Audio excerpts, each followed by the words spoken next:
Hey there, welcome to Design Guy. Curious how to make your site look great on any phone? I'll walk you through it. Click Create and select Websites from the menu. Then, choose the website template that appears. On the template selection screen, look for a design featuring large, clear text for better readability on mobile devices. Select the template with the most prominent and easy to read text, ensuring your website is accessible and visually appealing on any screen size. Once you've selected the design, you'll move on to customizing your site's content and layout. Use large, high-quality images for the best results. For example, this picture here looks great and would work well in your project or presentation. After selecting a design that looks good on your mobile phone, you can edit it by customizing text, images, and layout as needed. Upload the images you want to use for your mobile website.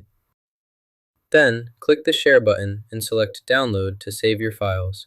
Click the Download button, then select PDF Standard from the available options. Your file will be saved in a standard PDF format. Now you can upload this to your website.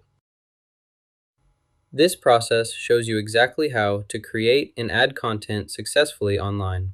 Make your mobile website more friendly and readable by optimizing layout, font size, and navigation for smaller screens. You've learned how to design a mobile-friendly website in Canva. Like and subscribe for more quick design tips.